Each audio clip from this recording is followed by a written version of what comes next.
안녕하십니까. 뉴욕중앙일보 사회부장 신동찬입니다. 오늘은 여러분께 이야기 두 가지를 먼저 들려드리고 시작을 해볼까 합니다. 20년 전 얘기입니다. 뉴욕주에 살던 해리 캠벨이라는 사람이 있었습니다. 이 사람은 만성 폐색성 폐질환을 앓고 있었던 환자였습니다.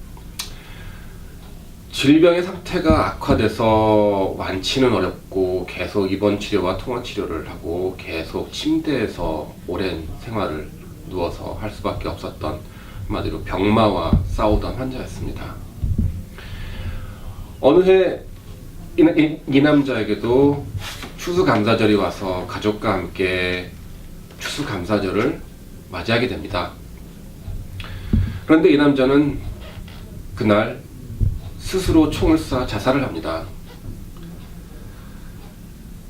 뒤에 알려진 바로는 병이 너무나 고통스럽고 이길 수가 없어서 고통을 줄이기 위해서 스스로 자살을 한 것으로 알려졌습니다.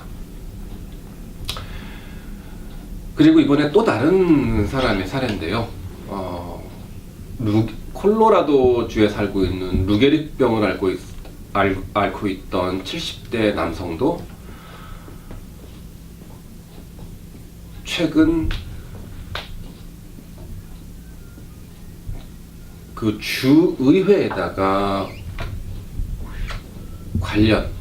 관련법을 개정해달라는 서한을 보내놓고 침상에서 고통스럽게 생을 마감했습니다.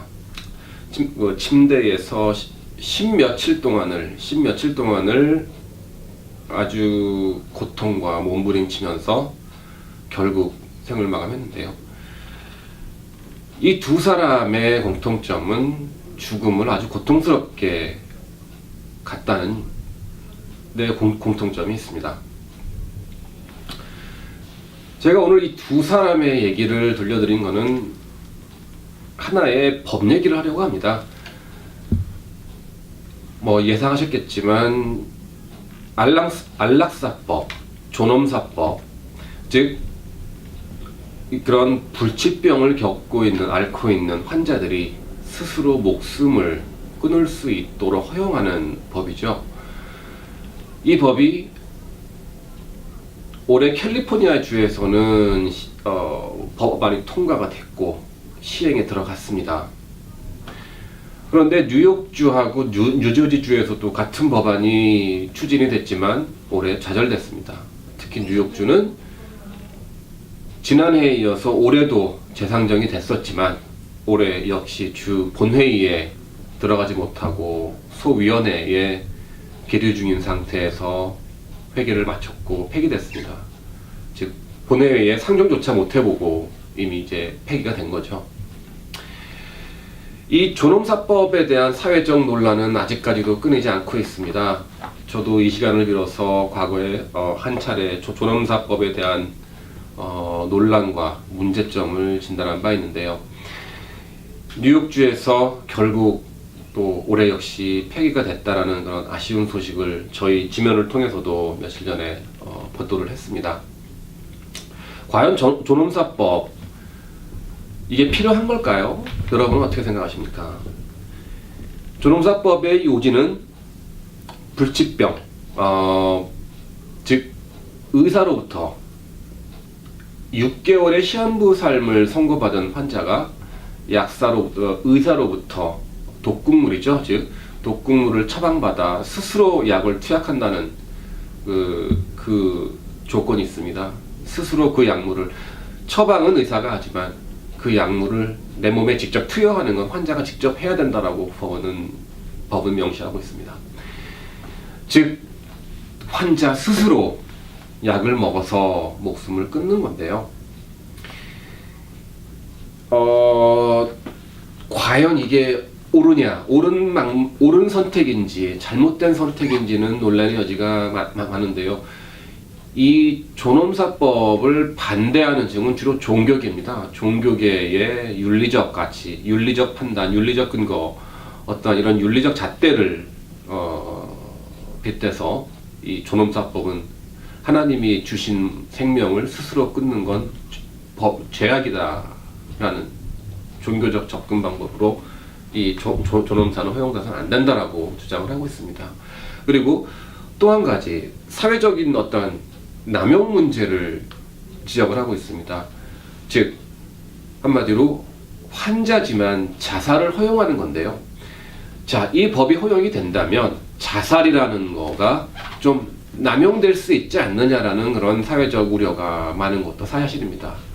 네, 그러한 그 범죄적으로 악용될 수 있는, 즉 누군가한테 살인을 저질러 놓고 사실 이 법을 근거로 자살했다라고 사건을 조작할 수도 있는 그런 위험 요지도 있다는 지적입니다. 그렇지만 그런 그 사회적 남용 문제, 사회적 부작용을 가지고 때문에 이 법을 허용시키지 않기에는 이 불치병을 앓고 있는 환자들의 입장을 생각해보면 또 너무나 안타깝습니다. 환자들은 오늘 하루도 사는 게 고통입니다. 고통 속에 내 몸이 끊어질 것 같고 숨도 못 쉴 것 같은데 이 사회는 윤리적인 이유로 이 고통을 계속 유지하도록 강제하고 있습니다.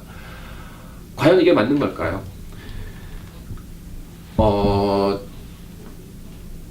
이 사회적 동의를 이 문제에 대해서 사회적 동의를 얻기란 아직은 갈 길이 멀어 보입니다. 그렇지만 계속 합법화가 되고 있는 것이 지금 미국의 추세입니다. 기존의 존엄사법은 오리건주 등 워싱턴주 등 한 5개, 4-5개 그 주 정도만 허용이 됐었는데요. 올해 콜로라도 주에서 이 존엄사법이 통과가 됐고 승인이 됐습니다. 지금 뉴욕주도 폐기는 됐지만 이 법안을 발의한 의원들은 내년에도 같은 법을 재상정할 계획이라고 합니다. 그리고 점점 존엄사 법에 대한 지지층은 계속 늘어나고 있습니다. 특히 의료계의 지지가 그러합니다. 의료계 내에서도 사실 의견은 분분하지만 의료계에서 존엄사법의 필요성이 강조하고 있는 부분도 굉장히 확산되고 있는 그런 상황입니다. 아까 제가 사례로 말씀드렸던 해리 캠벨, 만성 폐색성 폐질환을 앓고 있던, 그래서 총으로 스스로 자살을 한 그 환자를 담당했던 의사가 지금 존엄사법의 지지자로 나서고 있고 여러 강연을 통해서 존엄사법의 필요성을 설명을 하고 있는데요. 지금 이런 의료 전문가들이 말하는 존엄사법의 시행 방법은 이렇습니다. 약물을 처방해서 약물을 칵테일처럼 만들어 놓습니다. 그리고 환자는 그걸 마십니다. 그러면 환자는 10분 내에 잠이 듭니다. 그리고 20분이 지나면 그 환자의 몸은 혼수 상태로 들어갑니다. 그리고 30분이 지나면 그 환자는 영원히 잠을 들게 되는 거죠. 즉 너무나 고통 없이 잠을 자면서 세상을 이 고통에서 벗어날 수 있는 겁니다. 그래서 이 의사는 이 존엄사법, 즉 매일매일 고통 속에 살아야 하는 이 불치병 환자들에게는 스스로 목숨을 끊을 수 있도록 허용해야 한다는 이 사회적 장치가 허용된다라고 얘기를 하고 있습니다. 그리고 법적으로 악용될 수 있는 부분에 대해서는 지금 여러 법적으로 많은 장치들이 법안이 개정이 되고 있어서 그런 부분도 충분히 예방 가능하다고 지금 계속 더 발전되고 있습니다. 뉴욕 주 법안만 돼도 지난해에 상정이 된 이후로 수차례 개정이 됐습니다. 그래서 그러한 어떠한 이런 악용될 수 있는 법의 허점들이 계속 보완돼 가고 있는데요. 내년에 또 상정된다고 합니다. 뉴저지주도 내년에 또다시 이 법이 상정이 될 텐데요.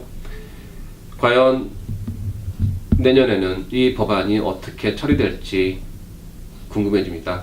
저희도 역시 주목하겠습니다. 오늘 여기까지 하겠습니다. 마치겠습니다. 감사합니다.